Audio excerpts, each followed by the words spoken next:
Hi, everybody. This is Amber Alert founder and creator, Pastor Charles Williams, and we're coming to you here on today just to kind of give you a little bit of an overview of the week. We're going to call this our weekend review as it relates to events of the Amber Alert on this week. Uh, as you know, we started out the week with a case out of Jacksonville, I believe it's Jacksonville, Florida, and we're happy to report, for those of you all who have not heard, we're happy to report that the baby was found there in the Jacksonville area. The circumstances surrounding this case were truly, it was truly amazing because of the fact that a, a person posing as a caseworker followed this young mother home from a clinic visit. And after the mother had arrived home from the clinic visit, the person then proceeded to go and to approach the mother in the home by presenting some fake papers.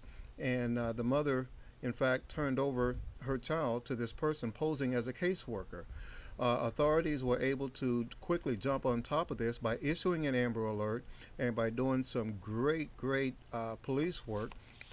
And within 12 hours, they were able to find the baby and reunite her back with her mother. The suspect is also an African American young lady.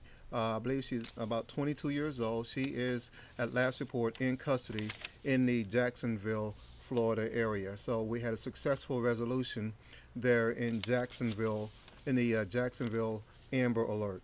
Shortly on the heels of the Jacksonville Amber Alert was an Amber Alert that was issued out of Gary, Indiana, for a little 5-year-old Naomi Primals. That is as you know, I broke in with information concerning little Naomi Primals here on our webcast, and we want you to know that Naomi has been safely found. She was found a few hours later in the Chicago area. Circumstances surround that case, as we know them at this time, is that a relative or a person that she knew had picked her up and had went somewhere, and reports are allegedly that he had been smoking crack and had been doing some other illegal drugs and realized that he was too high to drive.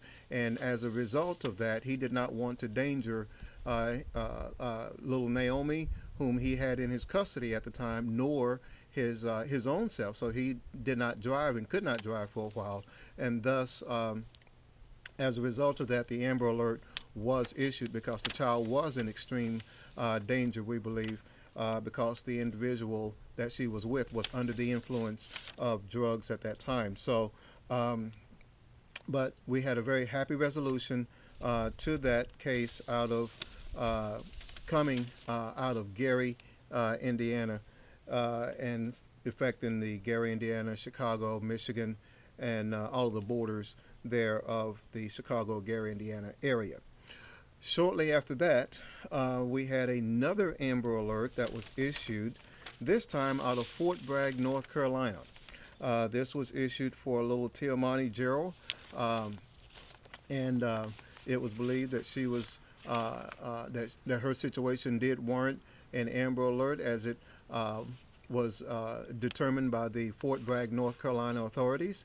And as a result of them issuing the Amber Alert out of North Carolina, little Tiamani Gerald was found safe and unharmed in South Carolina. And so we're thankful for that. It is our understanding that the mother circumstances surrounding this case, it is our understanding that the mother had been served papers terminating her parental rights just the day before, and as a result, this action took place where she went and kidnapped her own daughter from the front yard prior to her daughter coming out going to school, as she knew what the routine of her daughter would have been. So she went there, she accosted her daughter, and took her daughter away from the custody of her father. Well, we're happy to announce that there has been a successful resolution of that, and that little Tiamani Gerald is back in the safe hands of her parental custody parent, her father.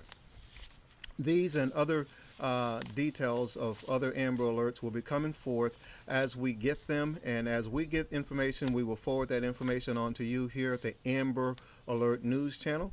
And my name is Pastor Charles Williams, and I'm the founder and the creator of the concept known all over the world today as the Amber Alert System. One thing I do want to bring to your attention here on today is that all of these cases, and this kind of struck a bell with me, each one of these cases here this week, as we're doing our weekend review here today, each one of these cases, they all involve African American children. Okay, so I don't know what has gone on, what's taken place, if more education is needed as it relates to the Amber Alert in the African American community. But in any event, African Americans, if you hear of an Amber Alert, take part, because most of the time now, as we see all this week, it has been African American children. But my question is, where is the African American community in its help in looking for these children? So we need to step it up and realize that when you hear of an Amber Alert, there is something that you can do. Just stop, look around, check it out, check out anything that you see that might not look right. There's a good chance that it's probably not right.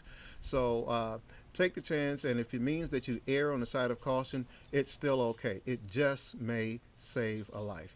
That's what I did when I created this thing, okay? I just simply called the radio station and said, listen, if we could just get everybody just to stop and look around on the corner. It puts eyes and ears on every corner. So when you hear of an Amber Alert in the future, stop, look around, and help us return somebody else's child back home. You never know. The good deed that you do today may come back to you in the form of your child or your grandchild tomorrow. Thanks. God bless. My name is Pastor Charles Williams, and more information can be found out about me at www.amberalertfounder.com, or visit us online anytime, up-breaking, late-breaking news anytime on the Amber Alert News Channel, www.ambernewschannel.com. Thanks, and God bless now. Bye-bye.